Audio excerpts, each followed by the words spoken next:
Good evening, folks. Dr. Freedom here with you. Time some Doctor Who news. News from in and around the universe. How's everybody doing out there tonight? I hope all is well. It's a strange holiday coming up. Hopefully the end of the great COVID plague is in sight. You know, vaccines are going out.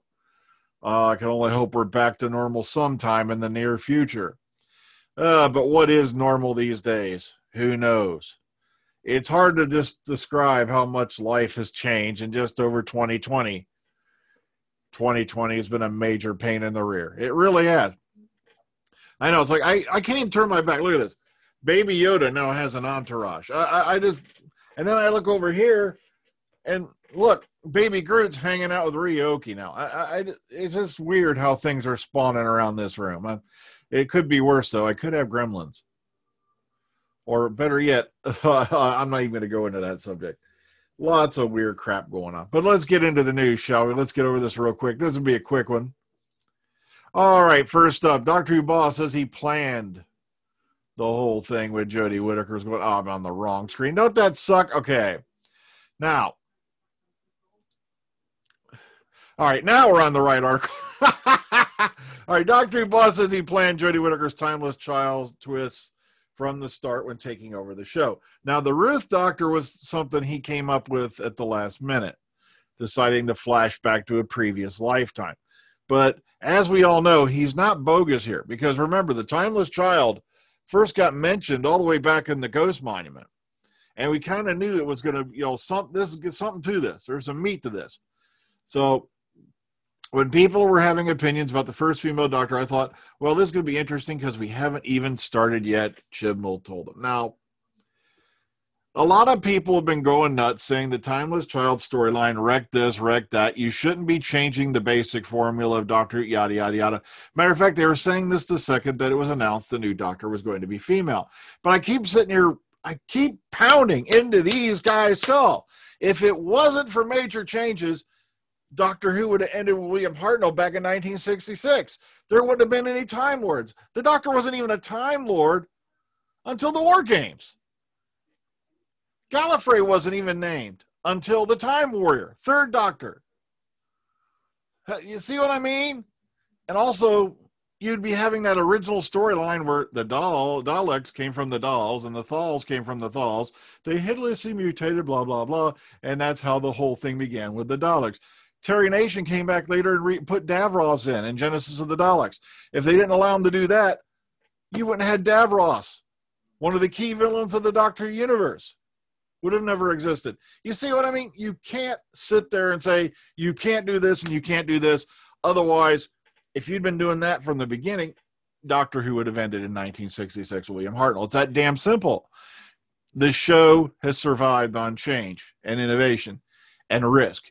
Without risk, without change, you've got nothing. You'll go flat. This show is still on the air now, 57 plus years later. We're going into its 58th year now. Bam. Because of the stuff like this. So I want you to think of that next time you go, Chibnall. Besides, the next showrunner can come along and wipe it out. Like, look at how Omega was suddenly, replaced by Rassilon for a while there, and yada, yada, yada.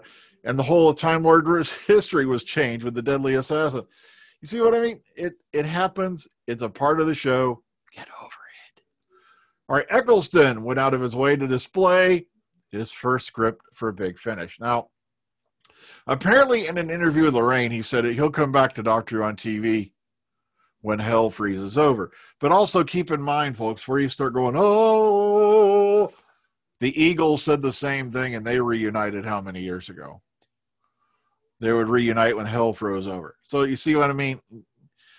I think it's because he's still really ticked off, and you can't blame him when you go back and read what the BBC did to him after he left Doctor Who. They pulled some real dirty tricks.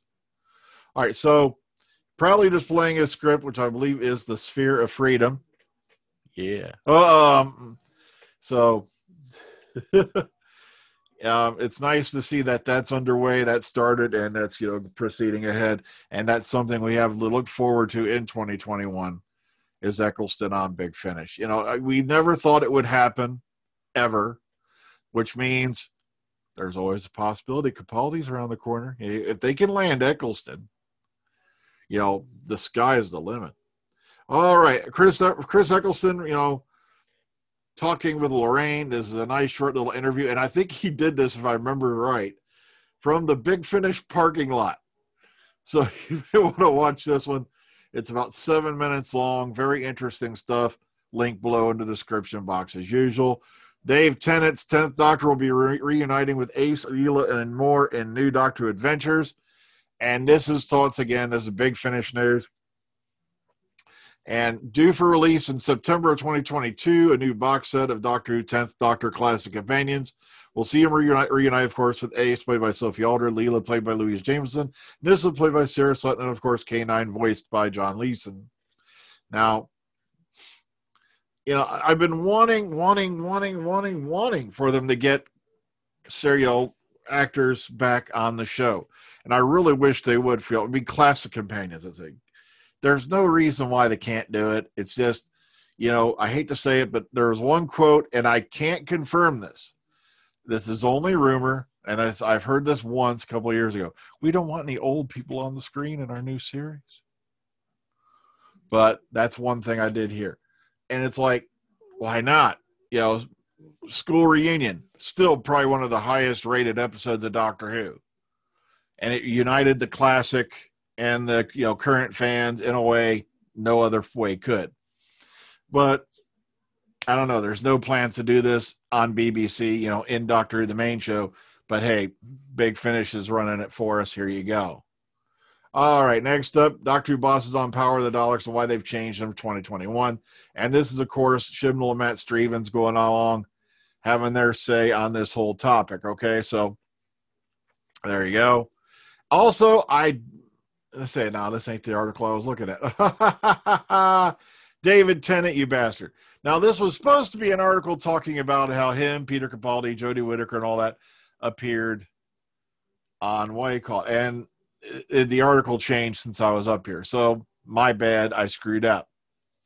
So, if I find any footage or hear anything more about that, I'll pass it on to you. It was supposed to be like a little contest trivia thing, something along that line. And like I said, as soon as I get more details, if I get actual footage of it, I'll pass it to you. All right, and where is it? Oh, that's right. This was supposed to be at the front, and I boned it. All right, Doctor Series 13, another director discovered. Now, Ruther 2 has popped up once again and announced that Azhar Salim will be directing 3 episodes of Series 13.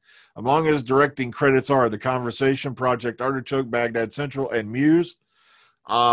Now, they had already previously announced that Jamie Magnus Stone, who directed episodes 1, 5, 9, and 10 of Series 12, will direct at least one block of Series 13, along with the return of director of photography Robin Winnery.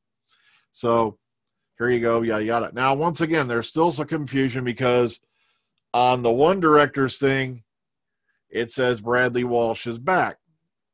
But as I heard, Bradley Walsh allegedly will be popping up intermittently when the Doctor's Earthside, but he's not going to be a companion anymore. He's kind of like a Wilfred Mott recurring role kind of deal going on there. I'd like to see him hang out with Wilfred Mott, Graham. That would be a nice little thing, wouldn't it? And just in case, there we go, back to the beginning. So once again, folks, without change, Doctor Who would have died back in 1966 because there would have been no Patrick Troughton, there would have been no Time Lords, there would have been no Gallifrey, there would have been no regeneration, there would have been, see what I mean? And if you keep saying you have to stick to a certain formula, you are restricting the showrunner to the point that, it has to fit your narrow point of view, your narrow-minded perspective. Then how are you going to appeal to a wide audience if you're following a narrow path? It's that damn simple, kids. Doctor Who's done things I don't like either. But you don't see me going on and on and on and on about it like, I woke up and it gave me herpes. You see what get over it already. Jodie's tenure is probably almost done. And I hate to break you some sad news. I'll be shocked if there is another showrunner after Chris Chibnall. And, of course, he'll take the blame for it should the show go on hiatus, as will Jodie Whittaker, because God forbid we have a female doctor now. God forbid we do anything to change the basic formula, even though it's all her fault, of course, for the major ratings drop. Oh, yeah, it's the Timeless Child's fault. Someone said something to me so asinine, and they know who they are. Ratings have fallen since The Timeless Children aired. Guys, think on this. What was the last episode we watched? Thank you, The Timeless Children. There hasn't been any episodes aired to say there's been a ratings drop, so you can't say there's been one, you jack off. Oh. Common sense no longer exists as we head into a funky Christmas. Good night, everybody. I'm getting out of here before my head explodes.